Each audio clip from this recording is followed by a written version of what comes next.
పెళ్ళై ఏళ్లు గడుస్తున్నా ఒక జంటకు పిల్లలు పుట్టడం లేదంటే అందుకు భార్యాభర్తల్లో ఏ ఒక్కరిలోనైనా లోపం ఉండొచ్చు, లేదా ఇద్దరిలోనూ లోపం ఉండొచ్చు. అయితే మన దగ్గర సంతాన రాహిత్యానికి చాలా వరకు స్త్రీనే బాధ్యురాల్ని చేస్తూ ఉంటారు. నిజానికి గర్భం ధరించకపోవటానికి స్త్రీ వైపు నుంచి కారణాలు ఉన్నట్లే పురుషుని వైపు నుంచి కూడా కారణాలుంటాయి.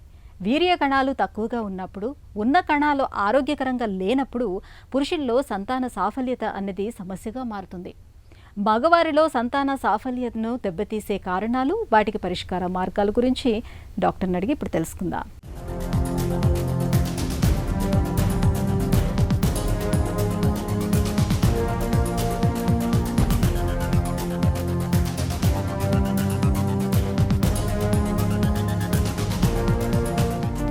మేల్ ఇన్ఫెర్టిలిటీ అని ఎప్పుడు చెబుతారు? మన దగ్గర తీవ్రత ఎలా ఉంది?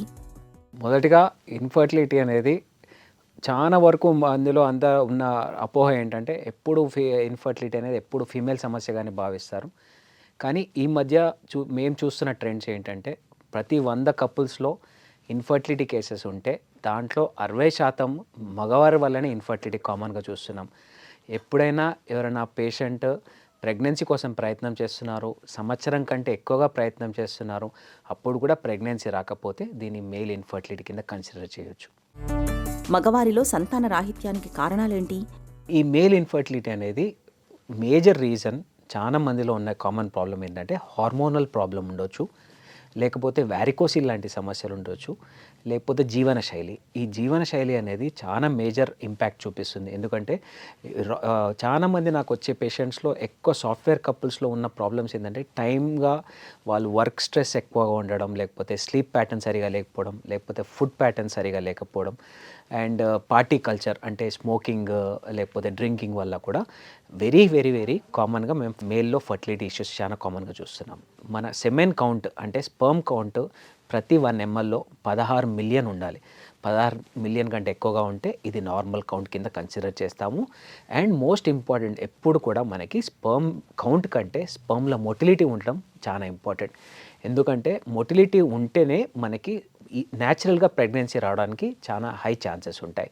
సో 16 మిలియన్ ఉండాలి, మొటిలిటీ 42% ఉండాలి, అండ్ 4% మార్ఫాలజీ ఉండాలి. ఈ పారామీటర్స్ కరెక్ట్గా ఉంటే న్యాచురల్గా పిల్లలు కాకపోవడానికి ఎటువంటి రీజన్స్ ఏమి ఉండవు.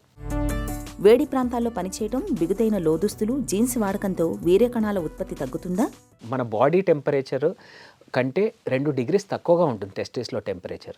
ఒకవేళ ఈ మనం టైట్ అండర్వేర్స్ వేసుకోవడం వల్ల కానీ, హాట్ టెంపరేచర్స్లో వర్క్ చేయడంలో కానీ టెంపరేచర్ ఇర్రెగ్యులారిటీ ఉంటుంది. ఎందుకంటే బయట చాలా వేడిగా ఉంది. చాలా ఇది కామన్గా కోల్ మైన్స్లో వర్క్ చేసే వాళ్ళు, లేకపోతే ఇండస్ట్రియల్ ప్లాంట్స్లో వర్క్ చేసే వాళ్ళు, లేకపోతే కంసాలులు వాళ్ళు ఎక్కువ హీట్ దగ్గర కూర్చొని ఛాన్సెస్ ఉంటుంది. సో ఇలా కూర్చోవడం వల్ల మనకి టెంపరేచర్ అనేది బయట టెంపరేచర్ చాలా దగ్గరగా టెస్టిస్కి ఎఫెక్ట్ చేస్తుంది.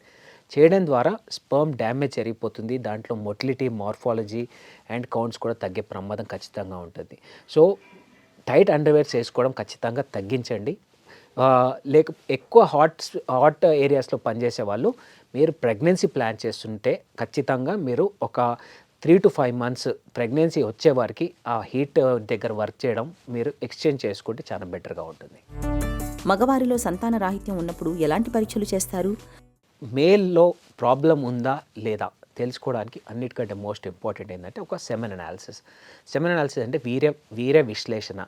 ఈ వీర్య విశ్లేషణ మనం చేసినప్పుడు అసలు కౌంట్ ఎలా ఉంది, ఈ కణాలు ఎలా ఉన్నాయి, దీంట్లో మూమెంట్ బాగుందా లేదా, లేకపోతే మార్ఫాలజీ అంటే ఏంటంటే ఒక స్పర్మ్కి ఉండే స్ట్రక్చర్, దానికి ఉండే క్యాప్ కానీ, హెడ్ కానీ, నెక్ పీస్ కానీ, టేల్ కానీ ఇది ఎలా ఉంది అనేది తెలుసుకోవడం చాలా చాలా ఇంపార్టెంట్ మనకి. సో ఈ టెస్ట్ చేస్తే మనకు క్లారిటీ వస్తుంది. ఒకవేళ మీకు కౌంట్ తక్కువగా ఉంది, కౌంట్ తక్కువ ఉంటే నెక్స్ట్ చేసే టెస్ట్ ఏంటంటే హార్మోన్ టెస్ట్. ఈ హార్మోన్స్లలో మోస్ట్ ఇంపార్టెంట్ మనం చూసుకోవాల్సిన హార్మోన్ ఒకటి FSH హార్మోన్ అంటాం, అంటే ఫాలికల్ స్టిమ్యులేటింగ్ హార్మోన్ ఒకటి ఉంటుంది. నెక్స్ట్ ల్యూటినైజింగ్ హార్మోన్ ఒకటి ఉంటుంది, టెస్టోస్టిరోన్ హార్మోన్ ఉంటుంది. ఈ హార్మోన్స్ ఎలా ఉన్నాయో చూసుకోవాలి. ఇవి న్యాచురల్గా 3 to 7 మధ్యలో ఉంటాయి, FSH కానీ LH కానీ.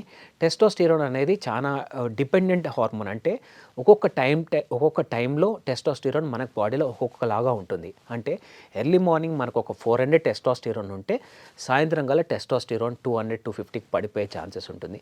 అండ్ ఇది నార్మల్. ఇదేదో అబ్నార్మల్ కింద కన్సిడర్ చేయొద్దు. సో ఈ హార్మోన్ టెస్ట్ చేసుకోవాలి. ఇంకోటి మనకి స్పర్మ్లో మూమెంట్ సరిగా లేదు అనుకుంటే మాత్రం ఖచ్చితంగా ఒకసారి స్క్రోటల్ డాప్లర్ స్టడీ అని చేసుకోవాలి. అంటే మన వృషణాలకి స్కాన్ చేసి చూస్తాం. ఎందుకు అంటే దాంట్లో టెస్టిస్ సైజ్ ఎలా ఉంది, టెస్టిస్కి బ్లడ్ సప్లై ఎలా ఉంది, వ్యారికోస్ ఇలాంటి సమస్యలు ఏమైనా ఉన్నాయా అనేది ఒక క్లారిటీ వస్తుంది. సో ఈ హార్మోన్ టెస్ట్, ఈ స్కానింగ్ అండ్ ఈ వీర్య విశ్లేషణ ఈ 3 కరెక్ట్గా ఉంటే మీకు న్యాచురల్గా ప్రెగ్నెన్సీ రాకపోవడానికి ఎటువంటి రీజన్ లేదు. వీర్యకణాలు పూర్తిగా లేకపోయినా సంతాన సాఫల్యత సాధ్యమేనా? అంటే టెస్టిస్ లోపల కణాలు ఉంటాయి, కానీ బయటకు వచ్చే దారి మూసుకపోవడం వల్ల మనకి 0 కౌంట్ చూపించే ఛాన్సెస్ ఉంటాయి. సో మీరు భయపడాల్సిన అవసరం లేదు. 0 కౌంట్ చూడంగానే అరే నాకు 0 ఉంది అని భయపడాల్సిన అవసరం ఖచ్చితంగా లేదు. దీనికి ఈ కారణాలు మనం ఇప్పుడు చెప్పే కారణాలు గుర్తుపెట్టుకోవాల్సిన అవసరం ఉంది. బయటకు వచ్చే దారి సరిగా లేకపోతే కూడా ఈ సమస్య రావచ్చు.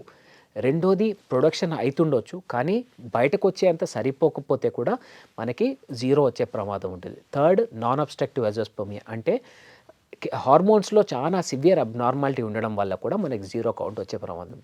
కానీ ఇప్పుడు వచ్చిన మోడర్న్ టెక్నాలజీ, మోడర్న్ టెక్నిక్స్ వల్ల అన్నీ పాసిబుల్. ఎవరికైనా న్యాచురల్గా పీరియడ్ చేయడం చాలా ఈజీ. ఎందుకంటే ఒకవేళ అబ్స్ట్రక్టివ్ అజోస్పర్మియా ఉంది అంటే ఎక్కడైతే మనకి బ్లాకేజ్ ఉందో ఆ బ్లాకేజ్ని మనం రిలీవ్ చేస్తే ఆటోమేటిక్గా నార్మల్గా వీర్య కణాలు బయటకు వస్తాయి, మీరు న్యాచురల్గా పిల్లలు కనవచ్చు.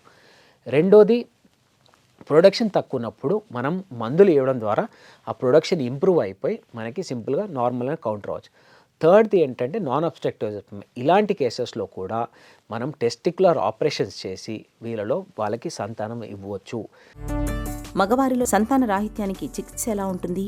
సర్జికల్ రిట్రీవల్స్లలో మనకి 2 టైప్స్ ఉంటాయండి. ఒకటి నీడిల్ ఆస్పిరేషన్, అంటే టెస్టిస్లో మనము ఏ జోన్లో అయితే మాకు స్పర్మ్ దొరుకుతుందో ఆ జోన్లోకి ఒక నీడిల్తోని స్పర్మ్స్ని ఆస్పిరేట్ చేస్తుంది, దాన్ని టీసా అంటాం. కానీ ఇప్పుడు వచ్చిన మోడర్న్ టెక్నాలజీని మైక్రో టెస్టిక్యులర్ సర్జరీస్ అంటాం, మైక్రో టీసీ అంటాం. ఈ మైక్రో టీసీలో ఏం చేస్తామంటే టెస్టిస్ని ఓపెన్ చేసి ఒక మైక్రోస్కోప్ ద్వారా, ఆపరేటింగ్ మైక్రోస్కోప్ ద్వారా ఒక 3 నుంచి 4 గంటలు కూర్చొని ఇండివిజువల్ స్ట్రాండ్స్ని మేము వెతుకుతాం. ఇలా వెతకడం ద్వారా మనకి స్పర్మ్ కణాలు దొరికే ఛాన్సెస్ ఉంటాయి.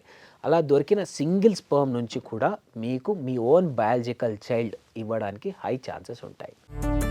సంతాన సాఫల్యతను చక్కగా ఉంచుకునేందుకు ఏం చేయాలి? మొదటిగా మనకి లైఫ్ స్టైల్ మోడిఫికేషన్ అనేది చాలా ఇంపార్టెంట్. మీరు ప్రెగ్నెన్సీ ప్లాన్ చేస్తున్నప్పుడు ఖచ్చితంగా స్మోకింగ్ లాంటి అలవాటు ఉంటే ఖచ్చితంగా స్మోకింగ్ మాత్రం ఖచ్చితంగా ఆపేయాలి. ఎందుకంటే స్మోక్ వల్ల మనకి స్పర్మ్లో మూమెంట్ కంప్లీట్గా 0 అయిపోతుంది, స్పర్మ్ మార్ఫాలజీ 0 అయిపోతుంది. చాలామంది అనుకుంటారు కౌంట్స్ అయితే నార్మల్ ఉన్నాయని. కౌంట్స్ అస్సలు ఇంపార్టెంట్ కాదు. స్పర్మ్లో మూమెంట్ బాగుండాలి, మార్ఫాలజీ బాగుండాలి. ఈ 2 పారామీటర్స్ ఖచ్చితంగా నార్మల్గా ఉంటేనే మనకి ప్రెగ్నెన్సీ వస్తుంది. ఖచ్చితంగా స్ట్రెస్ తగ్గించుకోవాలి. ప్రెగ్నెన్సీ వస్తుందా రాదా అని మైండ్లో స్ట్రెస్ పెట్టుకుంటే మనకి ప్రెగ్నెన్సీ రాకపోవడమే ఎక్కువ ఉంటుంది. ఎందుకంటే స్ట్రెస్ ఎక్కువ ఉన్నప్పుడు మన బాడీలో మనకి హార్మోన్స్ అనేటివి సరిగా రెగ్యులేట్ కావు. దీనివల్ల మనకి స్పర్మ్ కౌంట్ పడిపోయే ఛాన్సెస్ ఉంటాయి. మూడోది, హెల్దీ లైఫ్ స్టైల్. అంటే ఎటువంటి ఫుడ్స్ తీసుకుంటున్నాము మనము, హై యాంటీ ఆక్సిడెంట్ ఫుడ్స్, అంటే మనం ఇంట్లో చేసుకునే ఎటువంటి ఫుడ్ అయినా చాలా హెల్దీయే.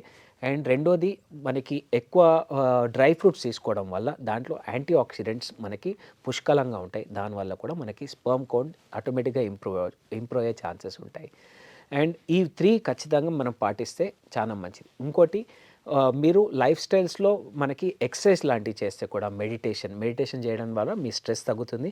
ఎక్సర్సైజ్ చేయడం ద్వారా మీ హార్మోన్స్ అబ్సల్యూట్లీ నార్మల్ అయ్యే ఛాన్స్ ఉంది. ఈ 3 థింగ్స్ మీరు మైండ్లో పెట్టుకుంటే మీకు ప్రెగ్నెన్సీ రాకపోవడానికి ఎటువంటి ఇష్యూస్ ఉండవు. వీర్యకణాల ఉత్పత్తి తక్కువగా ఉన్నప్పుడు, ఆరోగ్యవంతమైన వీర్యకణాలు లేనప్పుడు సాధ్యమైనంత త్వరగా వైద్య సాయం తీసుకోవాలి. సకాలంలో చికిత్స తీసుకుంటే పురుషుల్లో సంతాన సాఫల్యత దెబ్బతినకుండా ఉంటుంది.